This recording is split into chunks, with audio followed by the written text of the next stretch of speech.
I'm Yulia, the voice of the podcast Love to Heal, a journey of self-discovery, healing, and spiritual growth.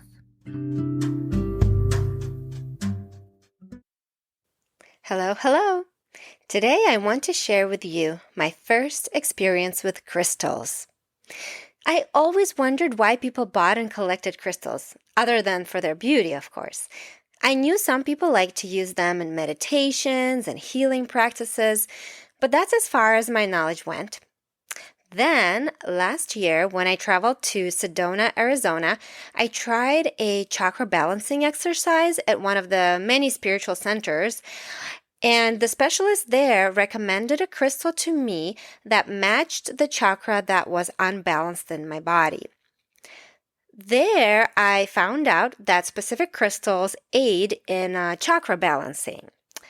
I talk more in depth about this in episode 1 of season 2. So if you haven't listened to it, check it out. But ever since my friend and I organized our local spiritual meetup group, we've been inviting all sorts of speakers to enlighten us on various spiritual topics. And the last meetup that we had was on the topic of crystals. So we actually asked one of our group members who has been working with crystals for several years now to give us an introduction to the healing powers of crystals. Interestingly enough, this gentleman had been my husband's close friend about 20 years ago. They grew apart, but now, at this point in their lives, a very, very spiritual point, I should say, destiny brought them together again, and I'm sure for a very good reason.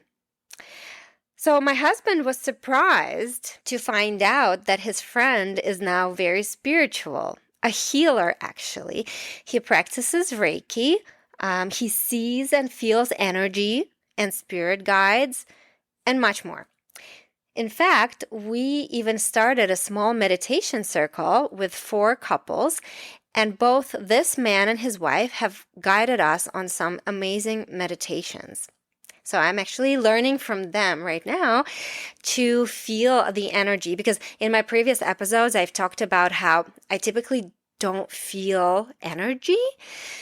But after practicing in our little meditation circle, I actually started to feel the energy, which I'm so excited about.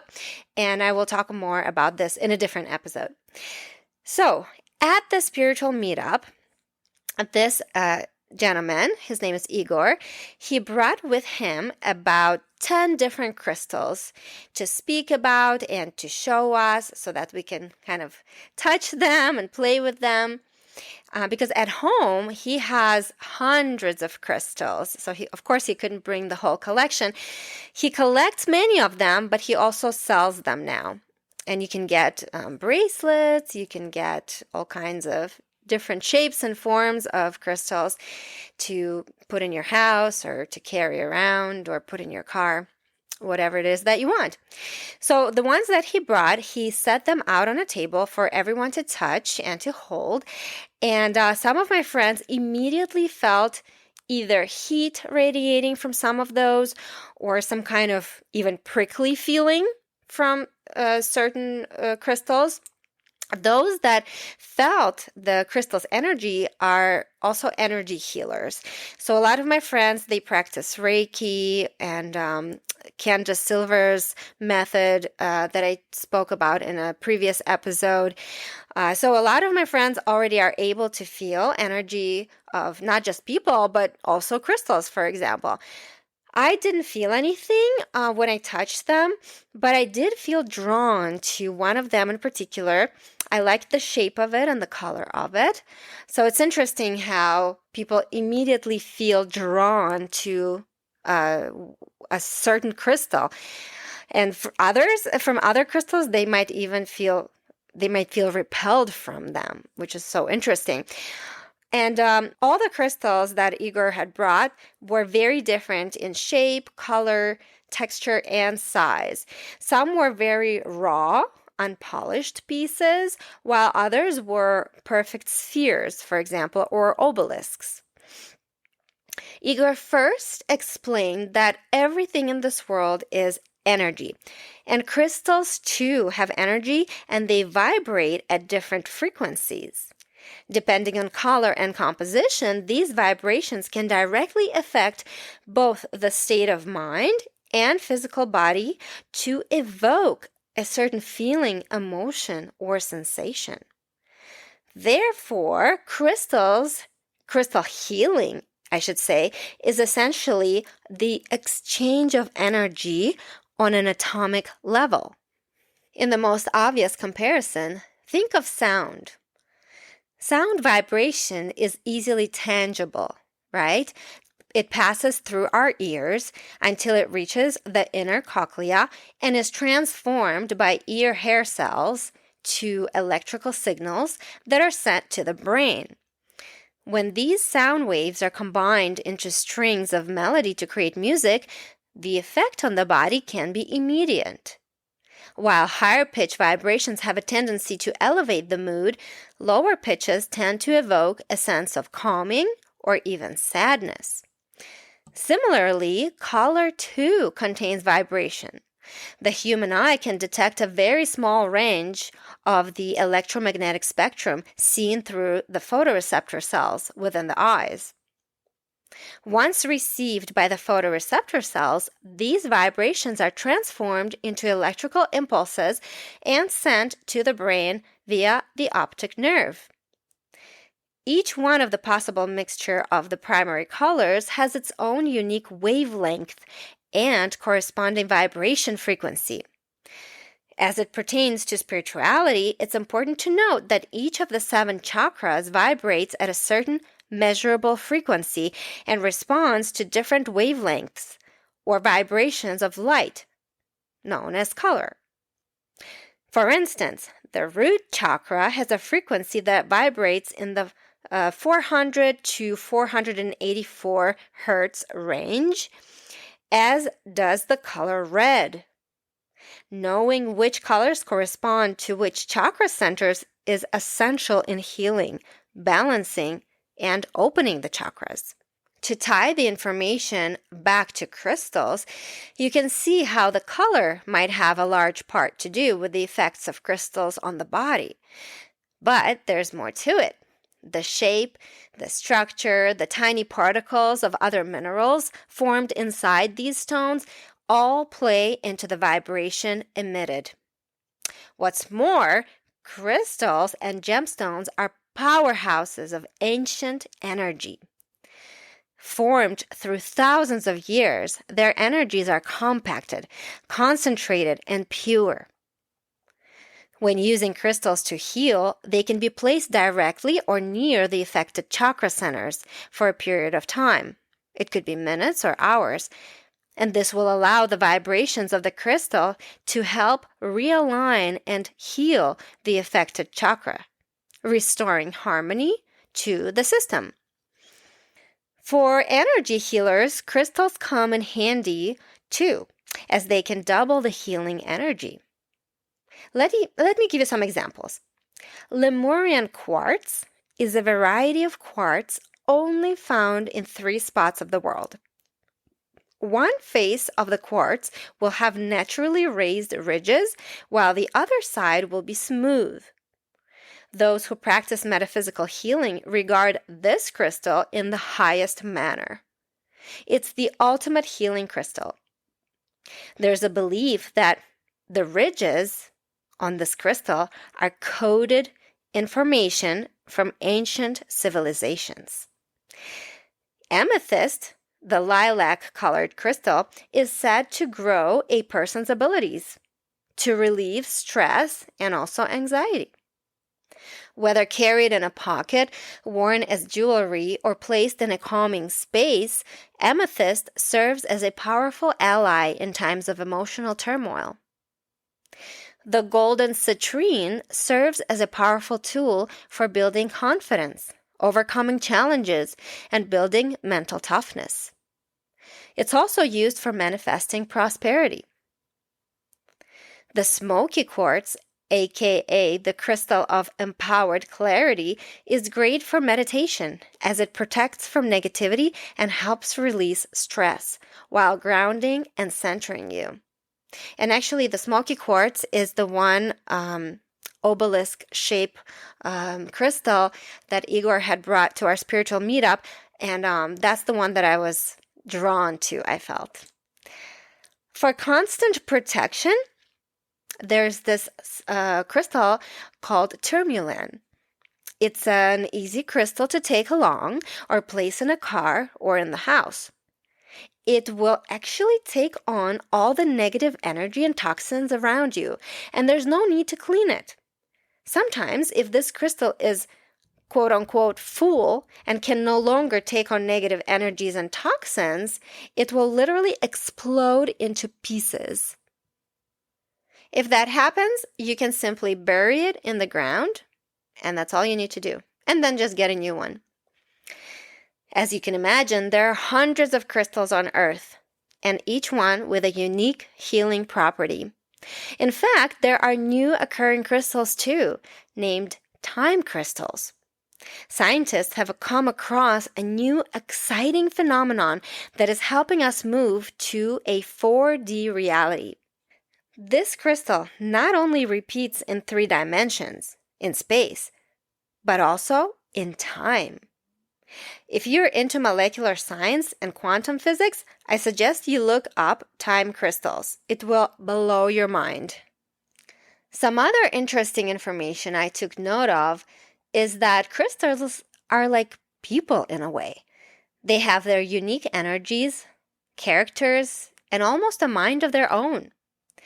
Igor told us several unbelievable stories about crystals not wanting to go to a specific client, crystals moving away from each other because they don't like their position, or being next to another very different crystal. For example, malachite likes to be alone and should not be placed next to quartz. Crystals that have a calming nature should not be placed next to a mood-lifting rock. One woman that attended the meetup had a story of her own about how she placed a crystal next to her computer and the computer stopped working. She also noticed several crystals move apart on her bookshelf, which confirms that crystals are energy. Some crystals must be programmed before they can exist and coexist in a room or place of healing. Programming a crystal means giving it a clear purpose or job. There is a process for cleaning it, creating a specific intention, and then focusing on infusing this intention into the crystal. To do this, a person needs to set a verbal intention, then speak in his or her mind to connect and synchronize with the crystal. As for cleansing and recharging crystals, the easiest way is to set them in the sun to cleanse and to set them outside on a full moon to recharge. Soaking crystals in salt water is another common way to cleanse them. When choosing a crystal, it's important to use your intuition. As I mentioned earlier, my friend Igor actually felt that a crystal chosen by a client did not want to be sold to that person. The crystal didn't want to move. I think the client simply liked the way it looked, but didn't really feel a connection to that specific crystal. I'm not sure exactly what went on that day, but I should mention that Igor in a way talks to crystals. He understands their energy, their power and intention. And he always recommends to come by his store and let the crystal choose you, not the other way around. Another way he suggests crystals is by looking at a picture of a person. For example, I'll talk about this in a little bit as well, but my mom, she wanted to try out crystals to control her blood pressure. And so all I had to do was provide a picture of my mom to my friend, Igor. And just with that information and with a little bit of knowledge about my mom and her name, he was able to choose several pieces for her. I should mention too that the bigger the crystal, the more potent it is and more expensive. But do be aware that too large of a crystal or having too many crystals can have a negative effect on the space too. It can be overpowering, overwhelming, and create a disbalance. Also, some crystals are dangerous and toxic, believe it or not. For instance, I'll tell you, unpolished malachite can be toxic because it is a copper. If you handle raw malachite, the gorgeous deep green color crystal, make sure to wash your hands afterwards and store it properly. Another interesting point worth bringing up is what makes crystals so special? Why are, let's say, ancient rocks, just regular rocks that you find, why are they not powerful in energy? Well, firstly, I learned that crystals start small and they grow as atoms from water that is rich in dissolved minerals. But they also grow from melted rock and even vapor. Under the influence of different temperatures and pressures, atoms combine in an amazing array of crystal shapes. Unlike rocks, because of their mineral and rock origin, crystals are vegetative, meaning they have some dormant life. Also, crystals are structured materials with a repeating organized pattern. When discussing crystals for healing purposes, we're often referring to minerals, which are inorganic, naturally occurring substances with crystalline structures. Crystals are mathematically dictated into repeating patterns of the same atomic structure, meaning they are all resonating at the same frequency. Generic rocks, on the other hand, are a combination of lots of different elements, and that muddies up the vibration, making them less powerful. Finally, if you decide to purchase some crystals, make sure they are genuine. So here are some tips. Number 1, they should feel cold to the touch. They will warm up when they sit against your skin for a while, but they won't retain that heat long. Number 2, the price. If the price is too good to be true, it probably is. Crystals can get expensive depending on the type and size, but it should never cost you just a few bucks.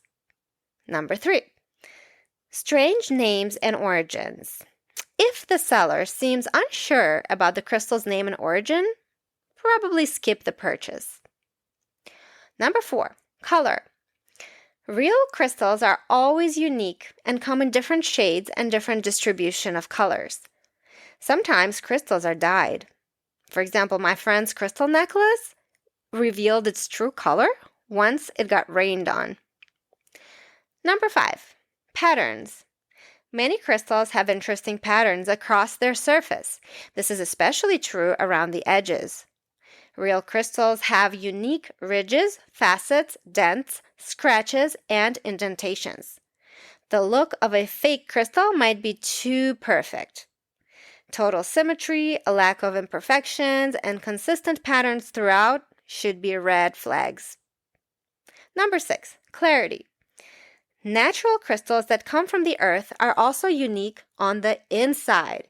If a crystal is semi-translucent, you should expect to see small veins and fractures within it.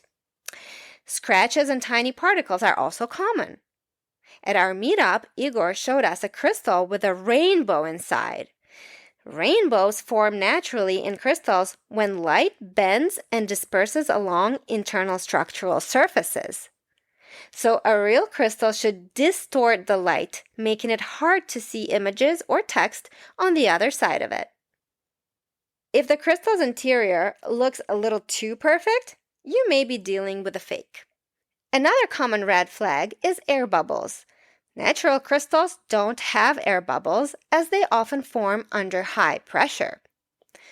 Number 7, weight. Since most crystals form under pressure and they often have various dense metals and minerals within them, they should feel heavy when you pick them up. Fake crystals, on the other hand, are often lighter. Number 8, flame test. Most natural crystals are hard enough that exposure to fire for a few seconds won't do any damage. They don't contain materials that melt or wrap, while their counterpart may contain materials that melt or wrap with heat. I hope this helps when you go out and choose yourself a crystal or two or more, because I feel like once you start collecting crystals, you can't stop. But of course, I recommend purchasing from a trusted source. If you're local to Cleveland, Ohio, I can certainly hook you up. As you can imagine, there's tons to learn about the numerous crystals and their healing potential. I'm very new to this alternative medicine practice, and so far I have collected only a few crystals. The latest addition is tourmaline for protection from negative energy. This one I actually hung in my husband's car, and the other one is made into a bracelet. I also purchased a bracelet made of dragon bloodstone, which is supposed to help stabilize blood pressure for my mom. Do you have crystals at home? How do you use them in spiritual practices? I'd love to hear from you. You can share your feedback and experience through email, Instagram, and also apparently now on Spotify, you can send me messages too. So I can't wait to hear from you. I thank you from the bottom of my heart for listening to this episode. I will leave you today with a quote by the self-help Canadian author, Bob Proctor. Enjoy, and until next time. To believe in the things you can see and touch is no belief at all. But to believe in the unseen is both a triumph and a blessing.